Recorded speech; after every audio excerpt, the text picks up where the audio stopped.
My name is Ryan Dalton, and I'm broadcasting from somewhere in the Bavarian Alps, though I won't say exactly where for obvious reasons. 5 days ago, I was just another American working at a communications post in Germany, monitoring signals and filing reports that nobody probably ever read. Now I'm sitting in a bunker that smells like 50 years of dust and diesel fuel, trying to make sense of how our world ended in less than a week. I found this place yesterday with what's left of my unit, though calling us a unit anymore feels like a bad joke. The equipment here is old, really old, with switches and dials that look like they belong in a museum, but it works better than anything built in the last 20 years, because whoever designed this stuff back in the 60s knew something we forgot, that sometimes the old ways are the best ways when everything else fails. The generators are running on fumes, and whatever diesel we managed to siphon from abandoned vehicles, but they're running, and that's what matters right now.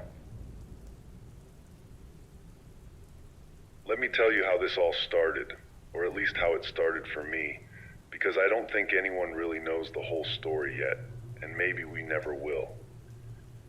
5 days ago, I was on the night shift at our station near Frankfurt, drinking terrible coffee and watching monitors that showed normal traffic patterns across European networks.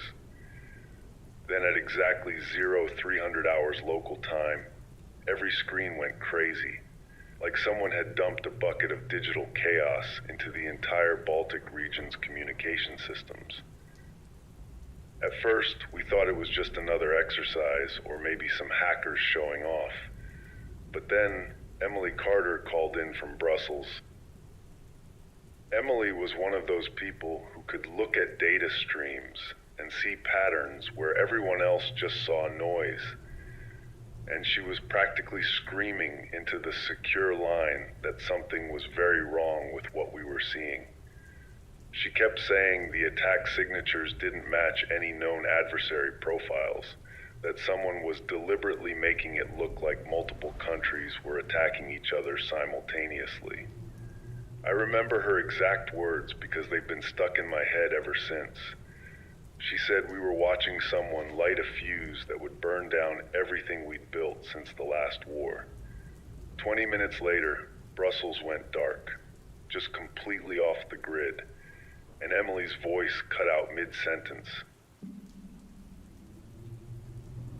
The Suwalki Gap lit up next on our threat boards. And for those who don't know, that's the tiny strip of land between Poland and Lithuania that keeps the Baltic states connected to the rest of Europe. Every military planner since the Cold War knew that if another big war came, it would start there. And they were right.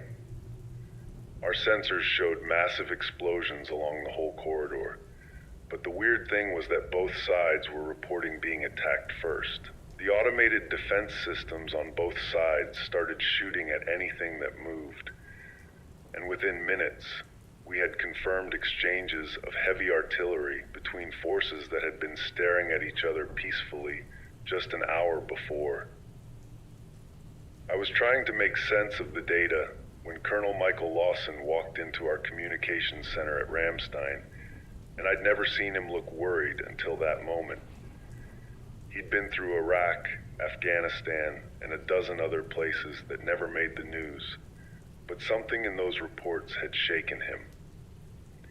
He started issuing orders to lock down the base and get all aircraft off the ground immediately, not in an hour, not in 30 minutes, but right now. He was still talking when the first hypersonic missile hit the main runway. And I mean, there was no warning, no air raid siren, nothing. Just a flash of light and a sound like the world cracking open. The control tower just disappeared, turned into dust and memory in less than a second, taking Lawson and everyone inside with it.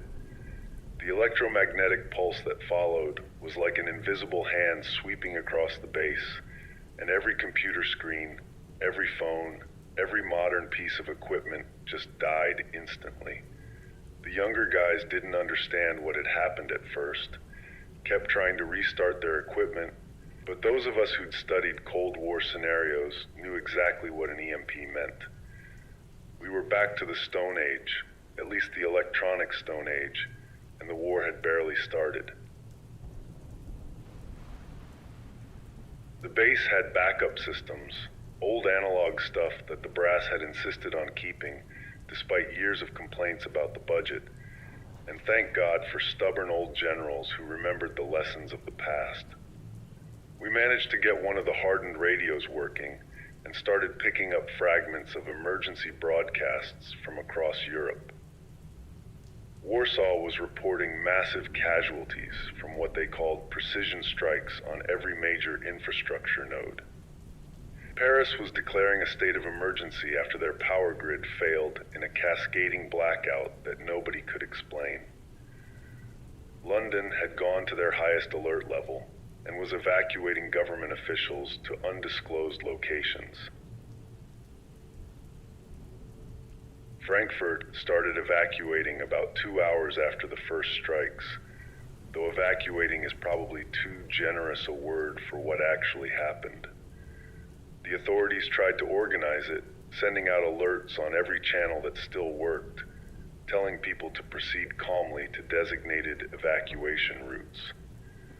But when the second wave of EMPs hit and killed every car built after 1990, the autobahns turned into parking lots filled with confused and terrified people. I watched from a hill overlooking the city as millions of people realized simultaneously that their normal lives were over, that everything they'd planned for tomorrow wasn't going to happen. That's when I met Tyler Rhodes, this British kid who couldn't have been more than 19, standing beside a dead Tesla with a backpack and a hand crank radio. He was supposed to be on exchange at the university in Frankfurt, studying international relations of all things, and instead he found himself in the middle of the worst international relations failure in human history. But Tyler had something most of us didn't have, which was the ability to speak German, Polish, Russian, and enough Czech to get by, and he'd been listening to every transmission he could find since the attack started. His notebook was filled with frequencies and call signs, times, and locations. Grace Donovan's story reached us through a ham radio operator who'd set up in a church tower in Frankfurt. She was an Irish doctor at the main university hospital, and when the evacuation orders came, she and her entire staff had voted to stay. They knew what was coming, knew that the hospital would be overwhelmed, but they also knew that abandoning their patients would be a death sentence for hundreds of people. The last anyone heard from her, she was performing surgery by candlelight while the city burned around them. And if there's any justice left in this world, she and her team are still alive somewhere. We decided to head south toward the Alps because that's what my father had taught me during his military days, that mountains mean shelter, water, and distance from primary targets. Tyler came with me along with about a dozen others from the base who'd had the same idea. We took 2 old diesel trucks that had survived the EMPs, loaded them with whatever supplies we could grab in 30 minutes, and started driving through a landscape that looked normal but felt like another planet. Every modern vehicle was dead on the road, and we saw families walking along the highway carrying whatever they could, heading anywhere that wasn't where they'd been. The radio traffic got worse as we drove south, and Tyler translated the Polish and Czech transmissions that painted a picture of complete chaos along the eastern borders. Tactical nuclear weapons had been used, that much was clear, though nobody seemed to know who'd fired first or why. A French nuclear physicist named Sarah Whitmore managed to broadcast from the particle physics lab near Geneva, warning that radiation clouds were already forming and would follow the prevailing winds across Central Europe within hours. She begged anyone with NBC detection equipment to start taking readings and sharing them on emergency frequencies, trying to map the contamination before it was too late. We reached the Bavarian Alps just as the sun was setting on that first day, and the view looking back north was something I'll never forget. The horizon glowed orange and red, not from the sunset, but from 100 fires burning across the German plain. Cities, industrial complexes, fuel depots, all burning together in a tapestry of destruction that stretched as far as we could see. The radio was picking up automated emergency broadcasts in multiple languages, all saying variations of the same thing: seek shelter, avoid contaminated areas, wait for further instructions. But we all knew there wouldn't be any further instructions because the people who were supposed to give them were either dead or running for their lives just like us. That's how it started, at least from where I was standing, watching civilization collapse in real time while trying to remember everything my father had taught me about survival. This is Ryan Dalton, broadcasting from what's left of free Europe, reminding you that you're not alone out there. Stay strong, stay smart, and whatever you do, stay away from the cities.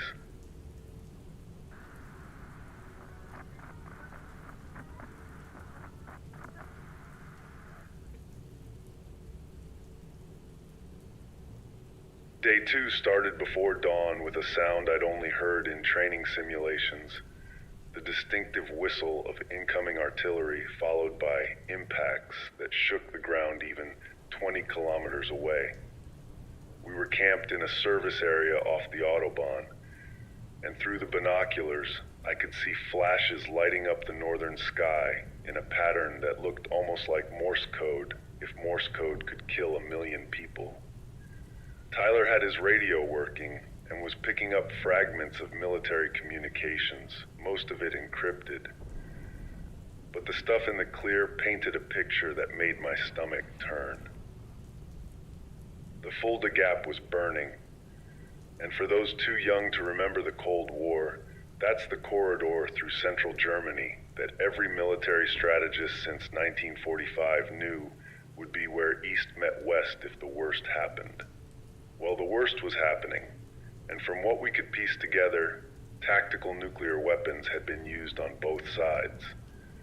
Not the big city killers, but what they call battlefield nukes, as if adding battlefield in front of nuclear makes it somehow more acceptable. Sarah Whitmore was back on the radio from her lab in Switzerland, her voice shaking as she read radiation levels that were already 10 times normal and climbing. We needed to move deeper into the mountains, but the roads were clogged with refugees, and I mean clogged like nothing you've ever seen.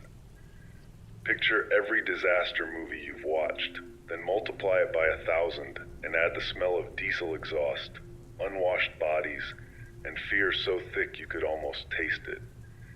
There were license plates from Poland, Netherlands, Denmark, even some from as far as Lithuania, all heading south toward the Alps or west toward France.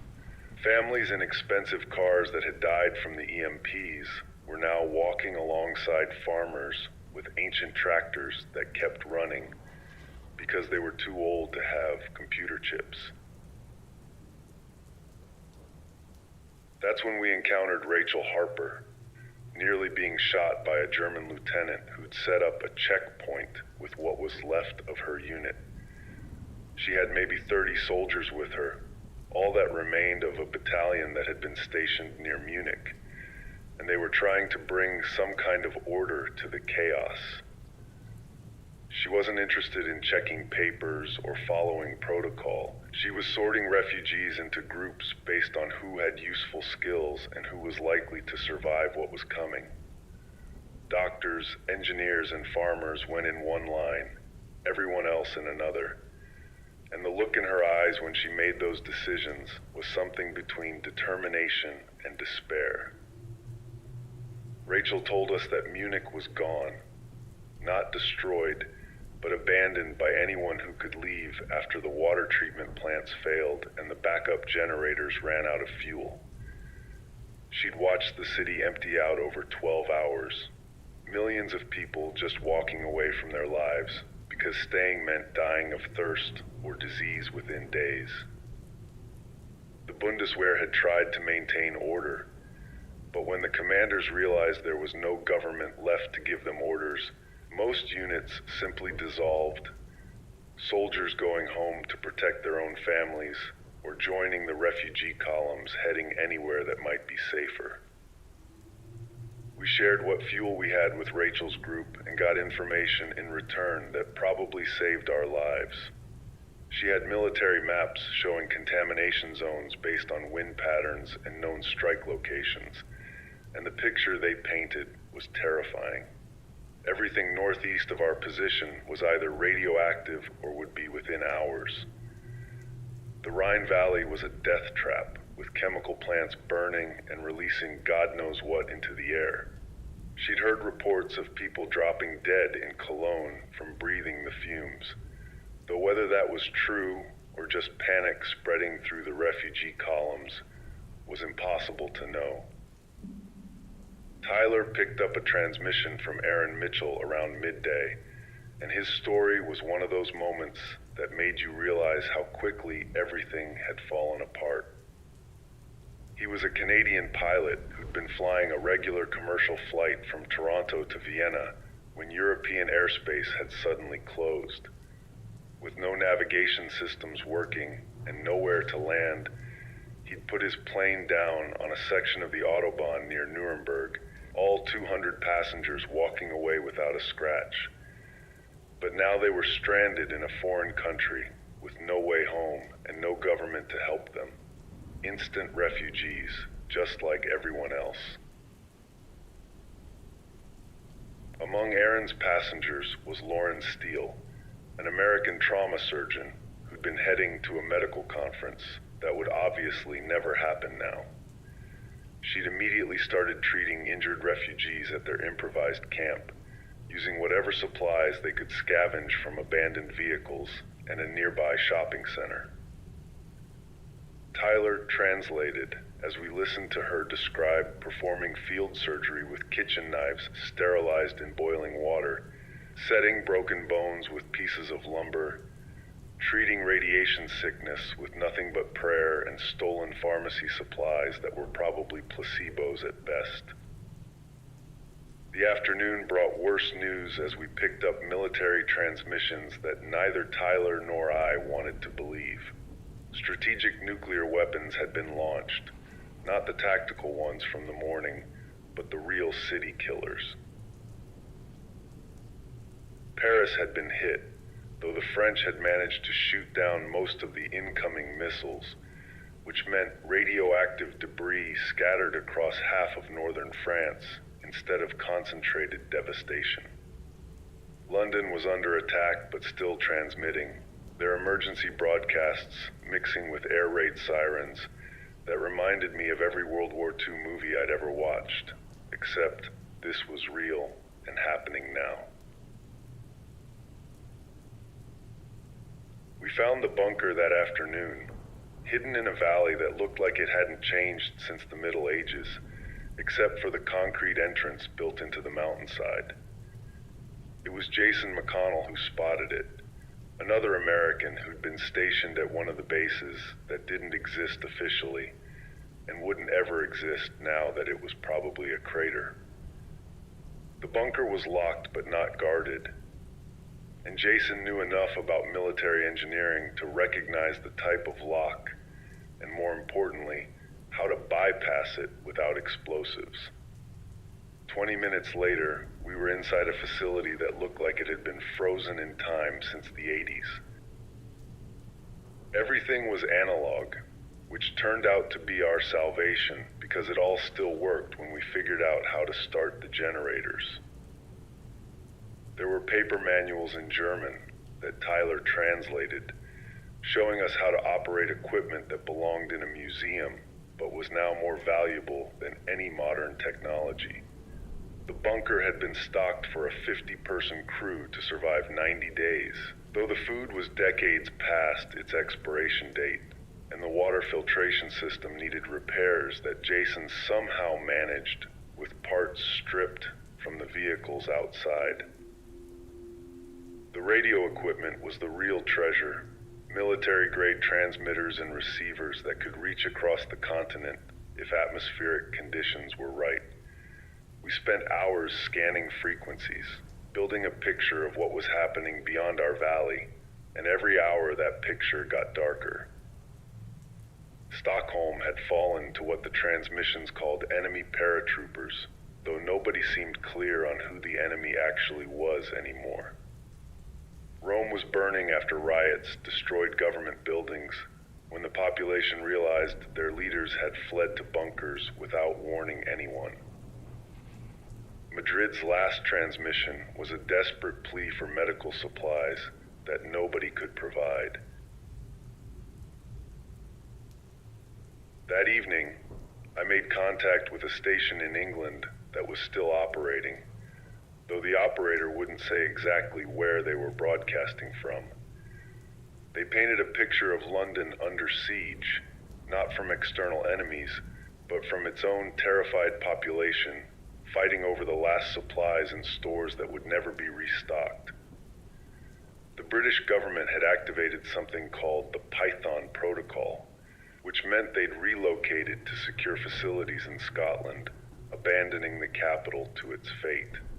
The operator, who only identified himself as Charlie 7, said the last commercial news broadcast had been that morning, ending with the presenter breaking down in tears and walking off camera. Claire Brooks reached us on a ham radio frequency near midnight, broadcasting from Geneva, where she'd been trying to negotiate God knows what when the war started. She described watching from a mountain observation post as Lyon burned in the distance, the smoke plume visible even at night against the glow of fires that stretched to the horizon. The Swiss had sealed their borders within hours of the first attacks, and she'd witnessed their border guards shooting refugees who tried to cross, including families with children, because Switzerland had decided that survival meant becoming a fortress that nobody could enter. The Swiss military had deployed around every major city with orders to prevent refugee camps from forming, forcing people to keep moving toward France or Italy, even though those countries were burning too. Claire had tried to use her diplomatic credentials to organize some kind of humanitarian corridor, but there was no government left to negotiate with, just local commanders making their own rules in a world where international law had become meaningless overnight. She was planning to try reaching the Red Cross headquarters in Geneva, though she admitted she didn't even know if it still existed or if anyone there had the power to help anymore.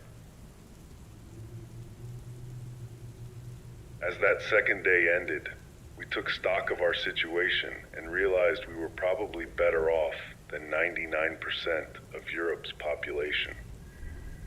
We had shelter that could protect us from radiation, enough food and water for weeks if we were careful, and communication equipment that let us understand what was happening beyond our valley. But that understanding came with a price, because every transmission we monitored, every story we heard, painted the same picture of a continent dying in real time. This is Ryan Dalton, still broadcasting, still breathing, still hoping someone out there is listening.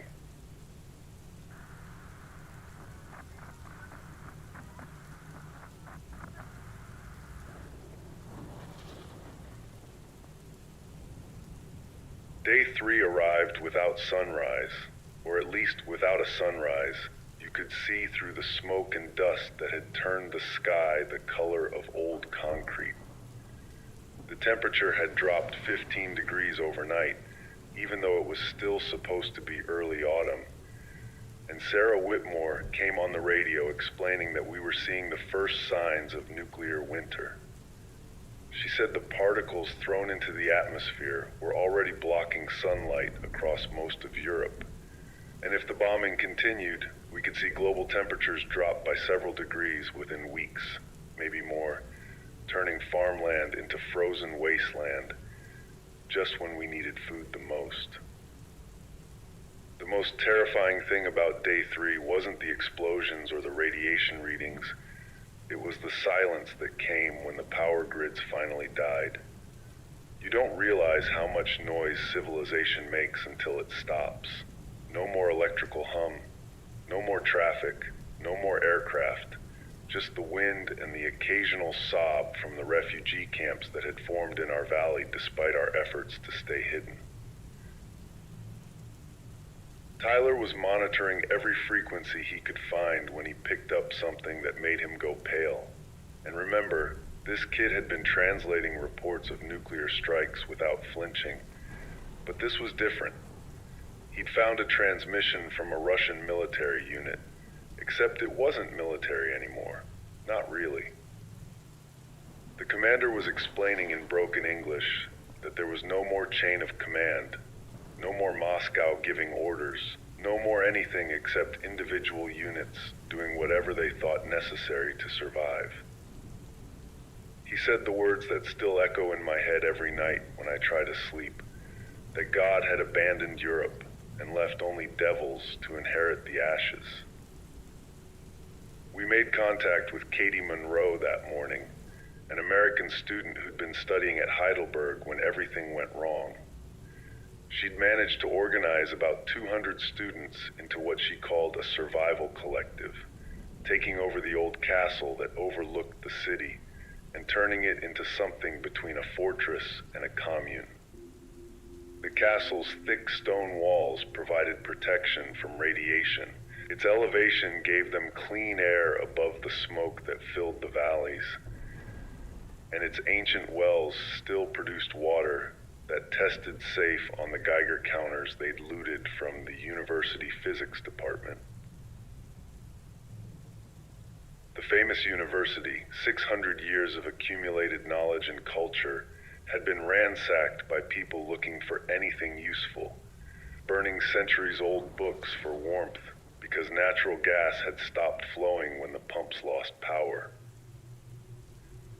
She'd seen professors who'd spent their lives studying humanitarian law, loading shotguns to defend their water supplies, and students who'd been debating philosophy a week ago, now standing guard with baseball bats and kitchen knives. The Swiss situation got clearer through intercepted military transmissions that painted a picture of deliberate, calculated cruelty in the name of survival. They dynamited mountain passes to prevent refugee flows, destroyed their own bridges to create defensive positions, and were systematically eliminating anyone who tried to breach their borders.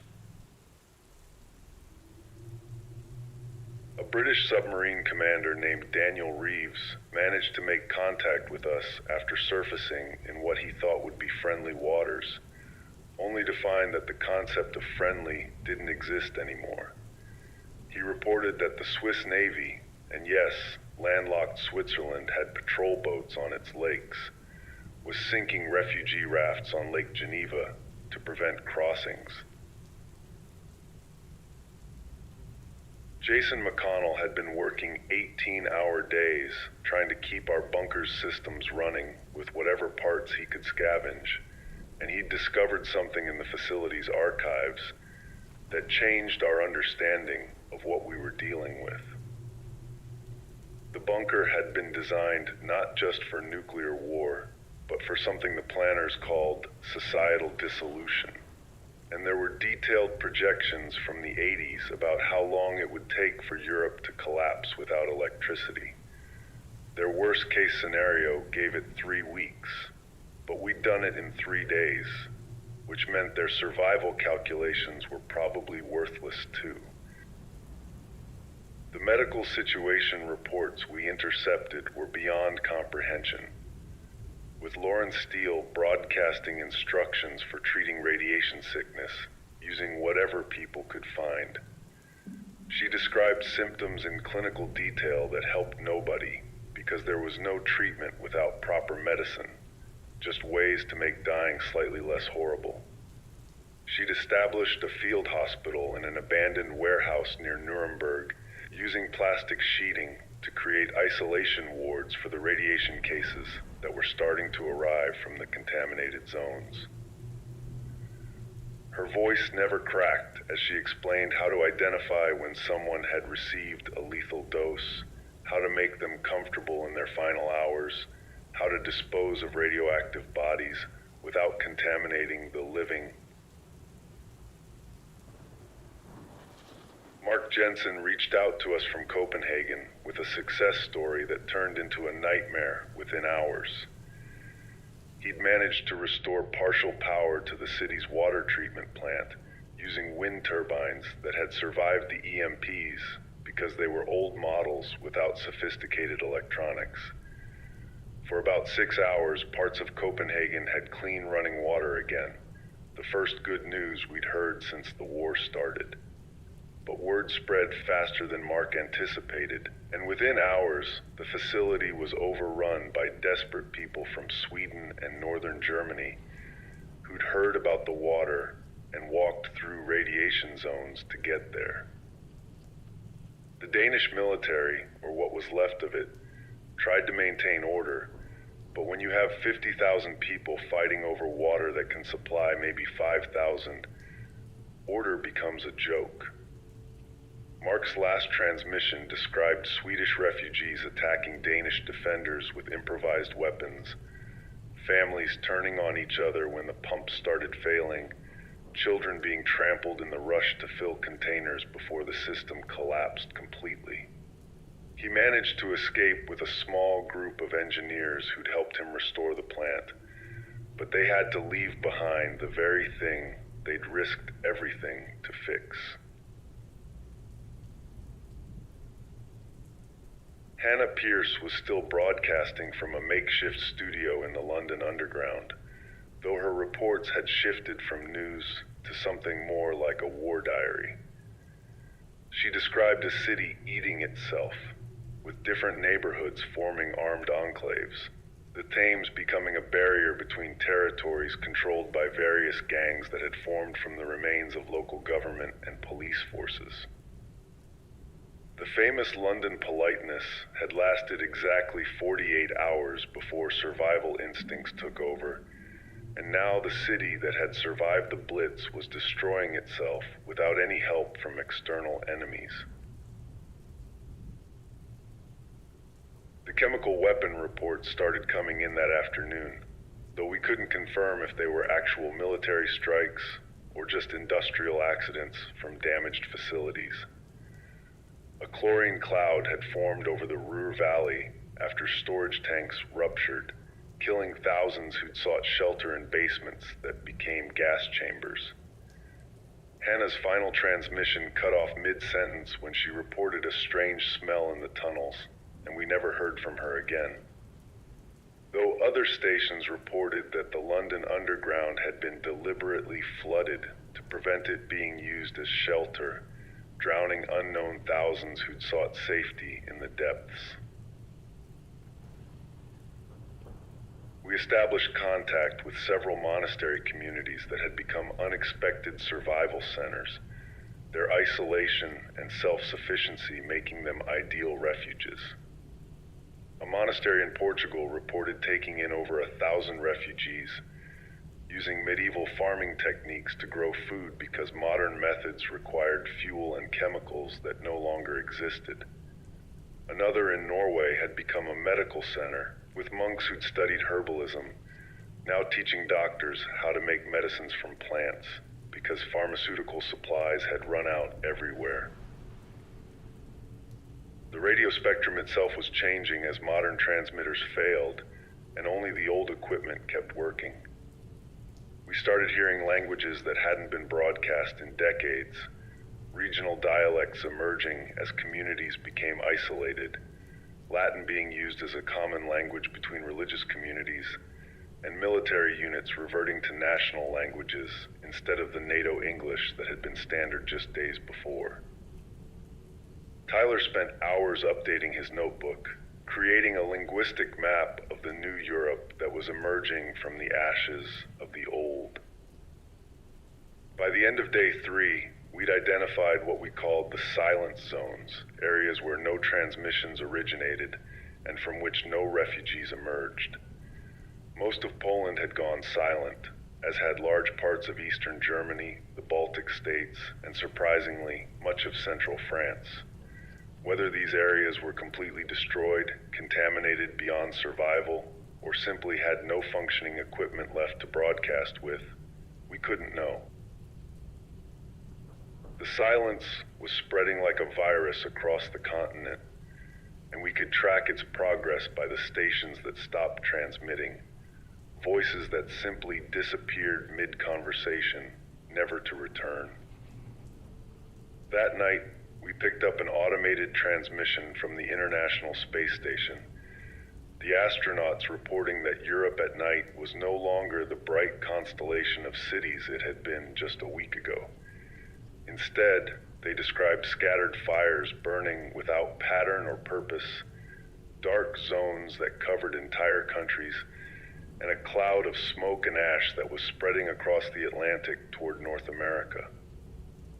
They were rationing their own supplies, knowing that there would be no resupply mission, no return to Earth until someone down here remembered they existed and had the capability to bring them home, which might be never.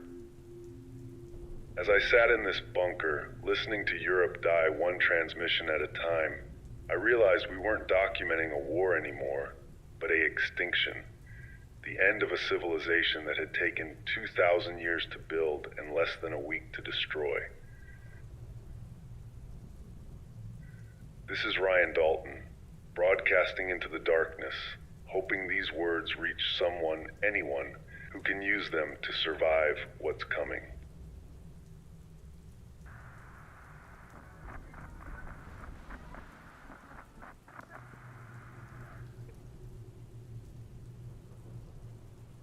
Day 4 was when we stopped pretending things might go back to normal, when even the most optimistic among us had to accept that the world we'd known was gone forever. The temperature had dropped another 10 degrees, and snow was falling in places that hadn't seen snow in September for centuries. Radioactive snow that Tyler measured with our Geiger counter, and then told us to stay inside for the next 12 hours minimum. The flakes were gray instead of white, full of ash and particles from cities that no longer existed, and watching it fall was like watching the cremated remains of civilization drifting down from the sky. Food became the only currency that mattered on day 4, and the stories we heard over the radio made me understand what desperation really means. A group of survivors near Stuttgart reported finding a warehouse full of canned goods, and within 6 hours, over 3,000 people had descended on the location. The resulting fight left dozens dead, and the warehouse burned to the ground when someone used Molotov cocktails to drive others away from what they'd claimed. All that food, enough to feed hundreds for months, destroyed because people couldn't figure out how to share, when sharing meant maybe not getting enough for your own family. Claire Brooks had made it to what was left of the Red Cross operations in Geneva, and her reports painted a picture of complete institutional collapse.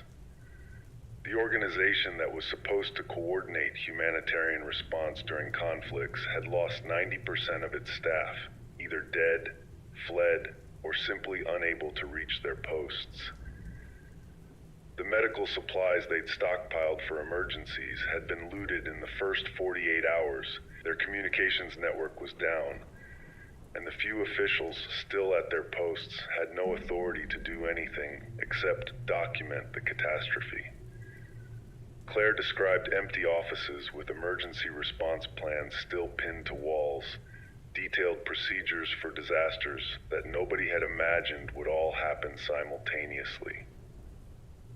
We made contact with a French military unit holed up in the Massif Central Mountains, and their commander, who only identified himself as Phoenix Leader, told us something that explained why France had gone so quiet. The government had activated something called the Samson Protocol, which meant destroying their own infrastructure to deny it to enemies. Except there weren't really any enemies anymore. Just millions of desperate French citizens who suddenly found bridges demolished, fuel depots burning, and communication towers destroyed by their own military. The logic was that if France was going to fall, it would fall on its own terms. But all it really did was accelerate the collapse and trap millions of people in zones that became death traps without transportation or communication. Lily Ward reached us from Munich with a report that made everyone in our bunker go silent for a full minute after Tyler finished translating. She was a British medical student who'd been studying there, and she'd witnessed the city divide itself into armed sectors based on ethnic and national lines. The cosmopolitan European city that had prided itself on diversity had fractured into the German sector, the Turkish sector, the Eastern European sector, and dozens of smaller territories controlled by whoever had the most guns and the will to use them. The famous Marienplatz, where tourists used to gather to watch the Glockenspiel, had become a neutral zone where different groups met to trade, and by trade I mean exchange food for medicine, ammunition for water, and sometimes people for safe passage. The radiation sickness cases were multiplying faster than anyone could track, and Lauren Steele's medical broadcasts had become a catalog of suffering that she delivered in the flat, emotionless tone of someone who'd seen too much. She explained how to identify radiation exposure levels by symptoms, not because treatment was possible, but so people would know how long they had left. She described how to set up quarantine areas using plastic sheets and duct tape, how to make the dying comfortable with whatever painkillers could be found or distilled from plants, how to handle contaminated bodies without spreading the radiation to the living. Her voice never wavered, but you could hear the exhaustion, the weight of knowledge that couldn't save anyone. Jason had been exploring more of our bunker and discovered something that changed our entire strategy for survival. There was a sealed section that required special keys to access, and inside we found detailed maps of other bunker locations across Europe, part of a network that had been built during the Cold War and then forgotten. Most were probably destroyed or occupied, but it gave us hope that there might be other groups like ours, sitting in forgotten holes waiting for someone to make contact. We started broadcasting coded location markers based on the maps, and within hours we'd received responses from 17 other bunkers, each with their own small group of survivors. The story that haunted me most from day 4 came from Adam Keller, who'd been stationed at a refugee camp near the Austrian border. The camp had started with good intentions, local authorities trying to provide food and shelter for the fleeing masses, but by day 4, it had become something between a prison and a grave. Disease was spreading faster than people could dig latrines. Food distribution had broken down when the guards stopped showing up, and different national groups had started fighting over resources. Adam described children fighting over a single can of beans, elderly people being pushed aside in water lines, and families turning on each other when they realized there wasn't enough for everyone. The economic collapse was complete by day 4, though calling it economic seems almost quaint, given that money had become worthless paper, useful only for starting fires. We intercepted transmissions from Swiss banks announcing they were suspending all operations indefinitely. Not that it mattered, since electronic banking had died with the power grids and physical banks had been looted or abandoned. An economist in Oxford still broadcasting from the university radio station, tried to calculate the scale of wealth that had been destroyed, and gave up when he realized the number was meaningless because the very concept of wealth had ceased to exist. Mark Jensen had regrouped with other engineers and was broadcasting technical information that might help other survivor groups. He explained how to convert car alternators into wind generators, how to filter radioactive particles from water using sand and charcoal, how to build simple radios from scavenged parts. It was the kind of practical knowledge that had become more valuable than all the doctoral degrees in Europe, and we recorded everything he transmitted, knowing that this information might be the difference between survival and death for communities trying to rebuild. The religious broadcasts had multiplied by day 4, and not just from the established churches, but from dozens of new prophets and doomsday cults that had emerged from the chaos. Some claimed the war was divine punishment, others that it marked the beginning of a new age, and still others that salvation could be found by following their particular interpretation of whatever holy book they favored. Tyler monitored these frequencies partly for intelligence about different regions, but mostly because they attracted desperate people, and desperate people did dangerous things when they thought God was telling them to do it. We picked up a transmission from a Russian submarine in the Baltic Sea whose captain had decided to surface and offer assistance to any survivors regardless of nationality. He described pulling half-dead refugees from lifeboats and improvised rafts, people who tried to escape across the sea when land routes became impossible. His crew had already taken on twice their capacity, and he was asking any functioning port to allow him to offload civilians. But every response was negative.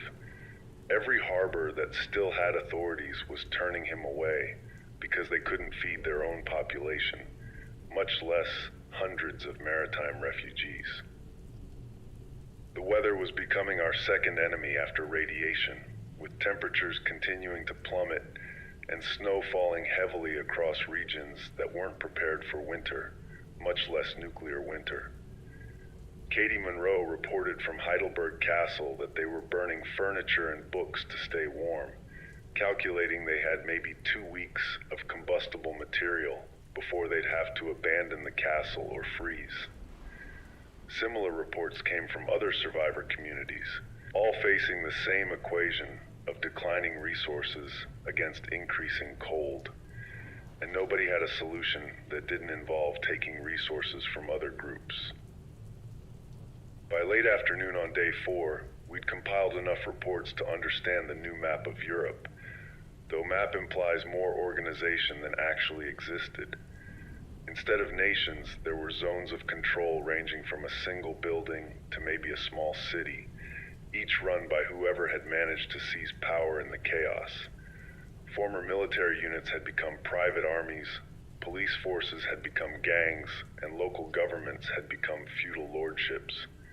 The European Union, NATO, the whole structure of international cooperation that had defined the continent for decades, had reverted to a medieval patchwork of territories defined by who could hold them. That evening, we received what would be the last transmission from the International Space Station for 3 days. The astronauts reported that they were reducing all non-essential systems to preserve power, going into what they called hibernation mode to extend their supplies as long as possible. They'd been documenting everything they could see from orbit, creating a record of Europe's destruction that might someday help historians understand how completely and how quickly our civilization had collapsed. Their final words before going dark were that the lights below had gone out, but the stars had never been clearer. As day 4 ended, I sat with our group in the bunker's common area, and we talked about what we'd do when the food ran out, when the fuel ran out, when the medicine ran out, Everything was running out, and we all knew it. But we kept making plans because planning for tomorrow meant believing there would be a tomorrow. Outside, the radioactive snow kept falling, covering the remnants of the world we'd known under a blanket of contaminated white, and I wondered if archaeologists in some distant future would dig through that layer and wonder how we destroyed ourselves so thoroughly. This is Ryan Dalton, and if you're hearing this, you're not alone in the darkness.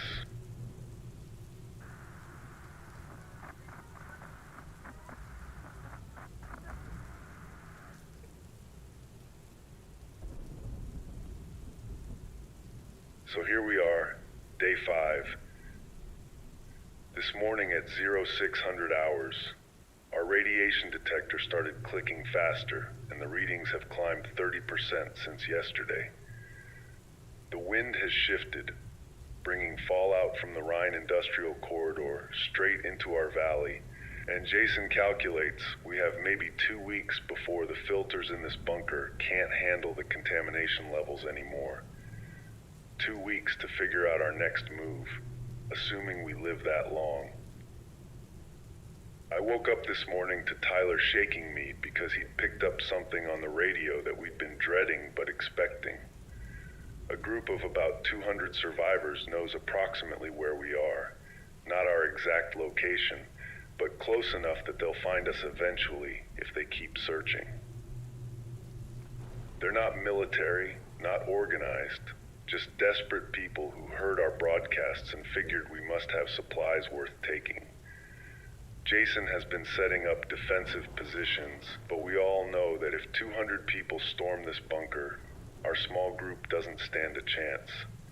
We're trying to decide whether to run, fight, or try to negotiate, and every option seems like a different way to die. But let me tell you about Hannah Pierce, because I found her journal this morning, and if anything explains how we got here, it's her words. Tyler and I went out before dawn to check our water source, wearing makeshift radiation suits that probably don't work but make us feel better, and we found an abandoned campsite about 2 kilometers from here. Hannah had been there, probably died there based on the blood we found, and she'd left behind a notebook wrapped in plastic. She was a journalist, one of the last real ones, and she'd been documenting everything since day 1. Her final entry, written in handwriting that got shakier with each line, said this, and I'm reading it exactly as she wrote it, because these words matter. History needs witnesses. Someone must tell what happened here. How 800 million people who thought they were civilized turned into savages in less than a week. How all our progress and technology and culture meant nothing when the lights went out. How we destroyed in days what took centuries to build. But also how some people kept trying to help others, even when it meant their own death. How humanity's worst and best emerged simultaneously from the ashes, and how maybe, just maybe, someone will learn from our mistakes, if any of us survive to teach them. This morning we made contact with Mark Jensen's group, and they've managed something incredible that gives me a sliver of hope. They've partially restored a water treatment plant using parts salvaged from 3 different facilities, powered by a combination of wind turbines and diesel generators running on cooking oil they've been extracting from abandoned restaurants. They're producing about 10,000 liters of clean water per day, enough for maybe 500 people if they're careful, and they're teaching other groups how to replicate their system. It's not much against the scale of the catastrophe, but it's proof that we can rebuild, that engineering and cooperation can still matter. Katie Monroe checked in from Heidelberg Castle with news that's both inspiring and heartbreaking. Her group has grown to nearly 400 people, and they've established what she calls a functioning micro-society, with work assignments, resource sharing, and even a school for the children, because she says maintaining education is maintaining hope for a future. But they're running out of food, and she's had to make the decision no 22-year-old should have to make, starting to turn people away because accepting more mouths to feed means everyone starves sooner. She asked me how you choose who lives and who dies when there's not enough for everyone, and I didn't have an answer because there isn't one. The network we've been building, Europa Perduta, now has 43 stations checking in regularly, and we're starting to see patterns that might keep people alive. The contamination zones are expanding, but predictably, following weather patterns we can track. There are safe corridors, mostly in the mountains and along certain valleys where the geography provides natural protection. We've identified water sources that remain clean, though for how long is anyone's guess. Most importantly, we're creating a kind of collective intelligence, sharing what works and what doesn't, learning from each other's mistakes, so maybe not everyone has to make the same ones. Daniel Reeves contacted us from his submarine this morning with an offer that we're seriously considering. He's planning to sail to Iceland, which apparently has been less affected due to its isolation and wind patterns. The volcanic activity there provides geothermal power that still works, and their population was small enough that the refugee influx hasn't overwhelmed them yet. He can take about 50 people if they can reach the Norwegian coast, and he's asking us to help identify who should go, prioritizing people with critical skills for rebuilding like doctors, engineers, farmers, and teachers. It feels like choosing who gets a lifeboat on the Titanic, but at least it's a lifeboat. The medical situation has gone from catastrophic to something beyond words. Lauren Steele's last broadcast was instructions for performing euthanasia using commonly available materials, because she says it's the only mercy left to offer radiation victims in their final stages. She described walking through a ward full of dying people, all asking for water she didn't have, pain relief that didn't exist, or just someone to hold their hand while they died. She's organized teams to provide that last service, people whose only job is to sit with the dying so they don't have to face the end alone. And she calls them the angels of mercy, though they look more like ghosts themselves. I need to tell you about the children because that's the hardest part of all this. We've got 12 kids in our valley camp now, ranging from 3 to 16 years old, and they've adapted to this new world faster than any adult. They don't cry about missing television or toys. They just ask practical questions about radiation and food supplies. Lily Ward has been teaching them survival skills like their games, how to test water, how to identify edible plants, how to read radiation badges. And they're learning with an intensity that breaks my heart because childhood ended for them 5 days ago.